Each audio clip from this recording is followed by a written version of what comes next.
This is In the Loop. I'm Christian Bryant. You ever feel like you're drinking through a fire hose? Yeah, that's us with the news this week. Here's what we got for y'all. Following the attack of the U.S. Capitol, the FBI is warning state capital cities to be on high alert for similar attacks. Plus, we're in for an inauguration unlike any we've ever seen. We'll break down what it'll cost and who's footing the bill. But first, here's what you need to know right now.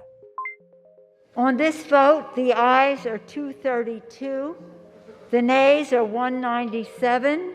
Today, Donald Trump became the only president to be impeached by the House of Representatives twice. This coming exactly 1 week after he rallied a crowd that caused a deadly riot at the Capitol. These votes will be inscribed on the roll of history, a record of courage and of our commitment to country and Constitution. And unlike last time, several Republicans joined Democrats in voting for the president's impeachment. The next step would be a trial in the Senate to remove the president, but with Senate Majority Leader Mitch McConnell refusing an emergency session, it looks like the Senate won't be picking up an impeachment vote until after Joe Biden's inauguration. I know we've said the word unprecedented a lot over the last year, but this really is. There's literally no legal precedent for a president being impeached after leaving office because, well, it's never happened before. Since Trump would no longer be president, there would be no reason to remove him from office. But if Trump was convicted for inciting an insurrection, the Senate has the power to then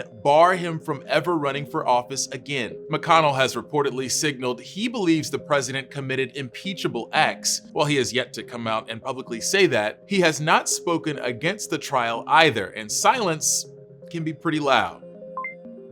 More than 4,400 people in the U.S. died of the coronavirus on Tuesday, making it the nation's single deadliest day of the pandemic. The last record was set less than 10 days ago, highlighting how things are still getting worse. We are seeing sustained levels of patients both in the hospital and in the intensive care unit at moderately to high levels. Individual states are setting grim records as well. Texas became the second state to report more than 2 million cases this week. To try and get more people vaccinated quicker, mass vaccination sites are being opened, and the CDC released new guidelines this week to expand vaccinations to all senior citizens. It's worth noting that even if you get the vaccine, health experts say it takes 2 weeks after your second dose to reach the peak efficacy. Then, of course, there are the variants of the virus we are following closely. One in particular has caused some concern. We'll go into more detail about that later in the show.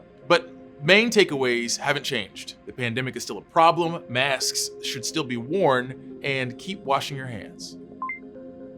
Congress is still determining the president's political fate, but banks, companies, and even cities are making their stance pretty clear on the future of Trump's business. The mayor of New York City announced plans to terminate any business contracts with President Trump. According to Mayor Bill de Blasio, the Trump organization earned about $17 million in profits a year from a golf course in the Bronx and 2 ice skating rinks and a carousel in Central Park. Earlier this week, the PGA canceled a tournament at Trump's golf course, and banks are backing out of lending with him. Several other companies have said they are suspending donations to anyone who supported delaying the certification of Joe Biden. In the time since the U.S. Capitol building was attacked by a pro-Trump mob, leaders in state capital cities have been put on high alert that their legislative buildings could be targets too. The FBI has warned local law enforcement that groups are calling for armed demonstrations at federal, state, and local sites across the country. Newsy's Jamal Andrus explains how capital cities are preparing for protests this weekend and the upcoming inauguration. Law enforcement around the country is preparing for potential unrest ahead of President-elect Joe Biden's inauguration, like we saw last week at the U.S. Capitol.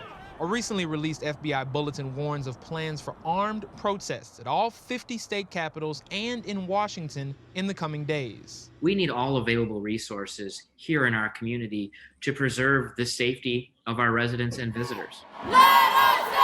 In Lansing, Michigan, where armed Trump supporters breached the Capitol building back in April, preparation is underway for another potential threat. In reaction to the events at the U.S. Capitol last Wednesday and more planned protests ahead, Michigan officials banned all open carrying of weapons in the State House. They haven't, however, banned concealed weapons from entering the building. And despite requests from Lansing's mayor and some local officials, Governor Whitmer hasn't activated the National Guard. This runs in stark contrast to the U.S. Capitol in D.C., where thousands of National Guard members are lining the hallways in preparation for President-elect Biden's inauguration. I was on the phone with Pennsylvania, New York, New Jersey, and Delaware, and they gladly volunteered the 6,400 that we have on duty today, and we're building that up to 15,000 between now and the inauguration to make sure that we meet every requirement from each of those federal agencies to make sure that they can conduct a peaceful transfer of power of inauguration on the 20th of January. The National Guard has also been activated in several states, including Minnesota, Washington, Georgia, and Ohio. People have the right to protest. They do not have the right to be destructive. They do not have the right to hurt other people. So there will be enough people there from law enforcement and the National Guard. President Trump has taken no responsibility for the violence at the U.S. Capitol or the potential violence being threatened by his supporters at state houses across the country. Despite that, he did call for calm in the upcoming days leading up to the inauguration in a recent statement. Quote, "I urge that there must be no violence, no law-breaking, and no vandalism of any kind. That is not what I stand for, and it is not what America stands for." Jamal Andrus, Newsy.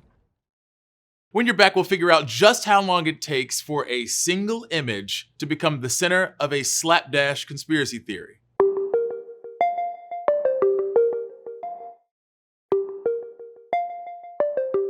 In our trending topics, we try to follow along with things that have people talking, even when it comes from our own. Here's what's trending.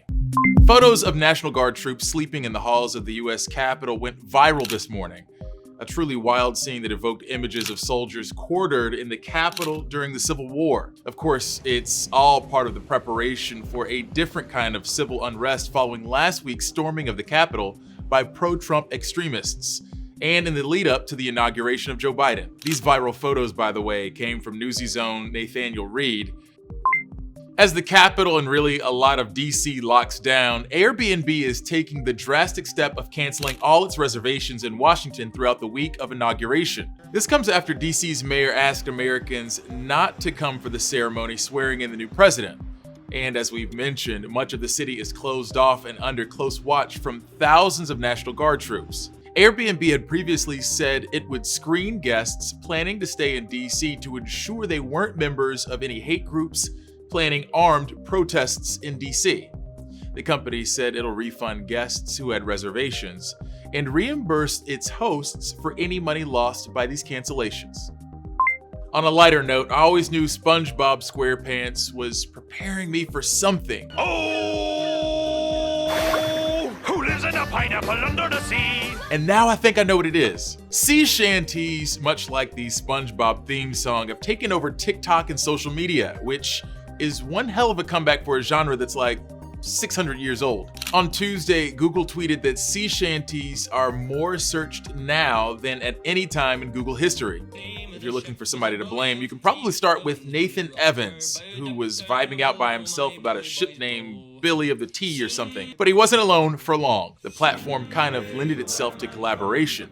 People started putting their own little funk on it, and next thing you know, we're basically a month away from having enough material for the nautical version of Jock Jams. It might be a bit before the sea shantiers take their leave and go, but in the meantime, let's give thanks for a positive distraction we didn't see coming. This inauguration is already expected to be like nothing we've ever seen before. For one, don't expect any attendance records to be broken. The law enforcement presence has already increased, and leaders in the DMV have been discouraging in-person attendance in the interest of public safety. So considering this will be an unusual inauguration, how much will it cost, and who's footing the bill? Newsy's Amber Strong unpacks that for us.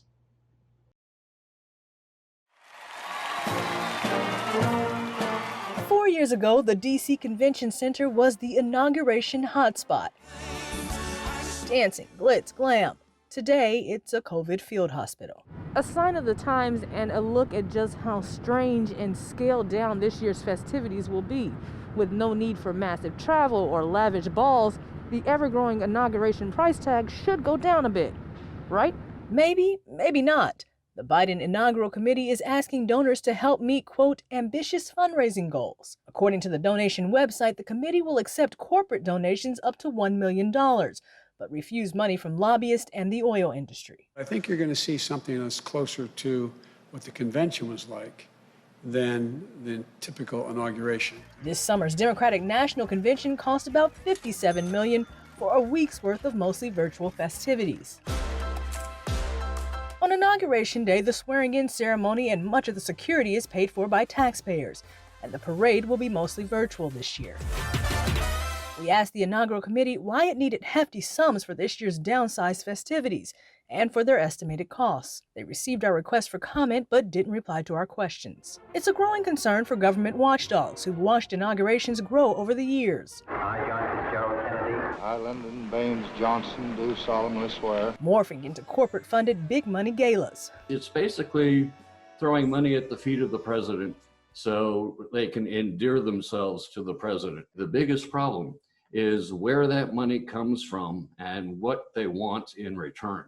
Craig Holman of Public Citizen and 50 other progressive groups sent a letter to Biden's inaugural committee, encouraging them to forego corporate cash, as President Obama did in 2009. So help you God, so help me God. The move would be a juxtaposition from President Trump, who raised a record-breaking $107 million, which his team used for things like $10,000 in makeup for AIDS, $1 million on events at the Trump Hotel, and $57 million for event planning by companies owned by family friends. Spending from the Trump Inaugural Committee has prompted federal investigations and calls for more regulation, since there are very few rules limiting who can give money, or even if the money has to be spent on the inauguration at all. Biden had the opportunity to return the whole inauguration process back to the noble era of Thomas Jefferson. And instead, he chose not to do that. I suspect most of the money will end up being, given back to charity, because he can't spend that kind of money. Legislation that would have brought transparency to inauguration spending died in the Senate. However, the Biden team is doing something different this year, releasing the names of its major donors ahead of the inauguration, something that isn't usually required until after the event. Amber Strong, Newsy, Washington. Some doctors are expressing concerns about our inability to track COVID variants within U.S. patients.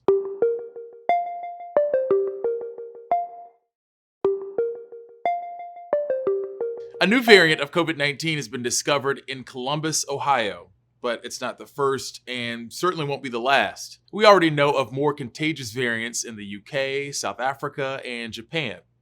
The virus was expected to mutate, and the variants aren't known to be more lethal, but in the US, there's no national database for hospitals to track which COVID variants their patients have. Newsy's Lindsay Thies has more on why this is so concerning for some doctors. As if the current surges weren't bad enough, some are worried about the impact two variants, mutations in the coronavirus, could have. This is a raging inferno across many parts of the world still. Across the country, doctors like Ben Singer are fighting fatigue as more and more patients come in.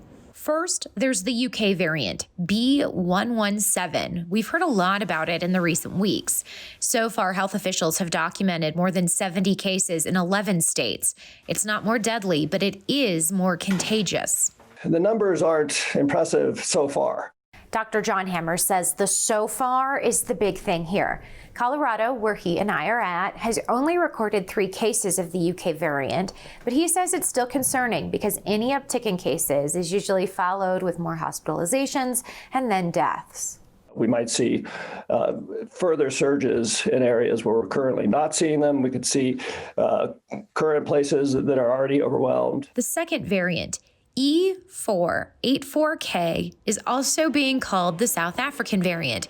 It hasn't shown up in the US yet, but has popped up in at least 12 countries.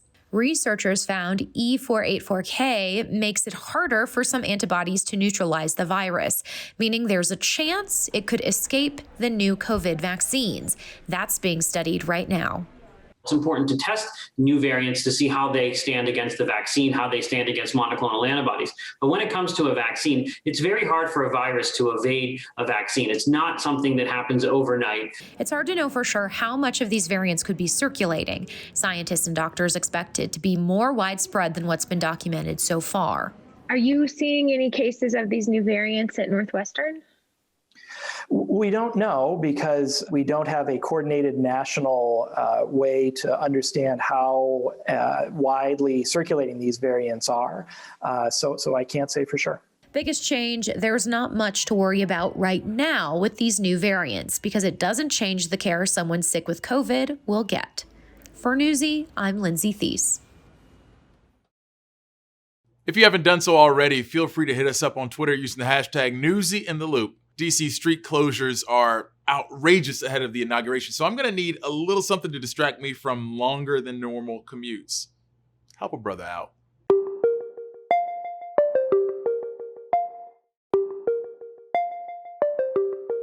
Before we started In the Loop, I made a move from Chicago to the DMV in the middle of a pandemic, so yeah, not great. In some ways, the pandemic accelerated change for a lot of Americans and affected migration patterns. National reporter Stephanie Stone gives us a closer look at where people moved and why. Where are people moving from? New York City, Chicago, and then the other 4 cities were in California. Kevin Murphy is the vice president and GM for North American Van Lines. Every year, the moving company takes a hard look at the year behind them and they review where people moved.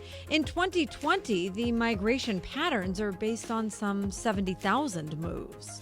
Something that struck me was Idaho was our #1 inbound state. 7 people are moving to Idaho for every 3 that move out. So of 10 moves, you're seeing a large number there. We learned a lot in 2020. Turns out a lot of us can work from anywhere, which means we can live anywhere and still keep our obligations. It's really, changed, I think, where people have to live or where they want to live.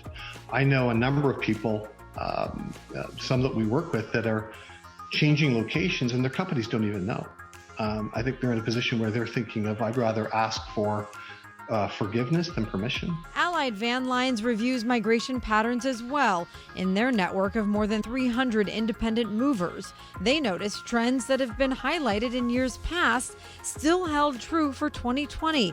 Things like Florida is still popular for consumers, and Texas. We've seen that Texas has been a #1 state now for a number of years, but it's a very business-friendly environment, a lot of pharmaceutical and healthcare companies. So, top talent is a desired resource there.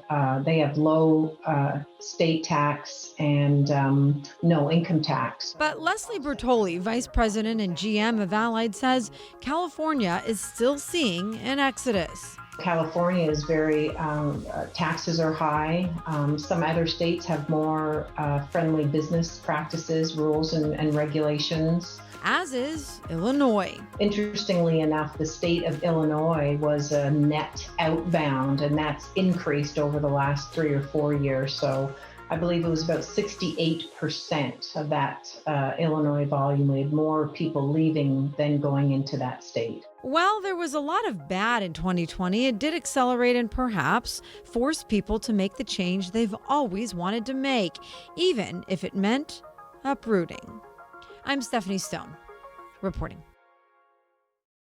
The IRS is expected to have all remaining $600 stimulus checks mailed by Friday, but they're having some unexpected problems getting those payments to the millions of Americans who need it. National reporter Alicia Nieves tells us what those issues are and how you can ensure you get the money if you qualify. When $1,200 stimulus checks went out last April, experts say it was not surprising to see issues with getting money to people, as the IRS had to rush to set up a system and get checks out fast. But this time around, with the system in place for months, I thought it would be smoother because they had a lot of experience.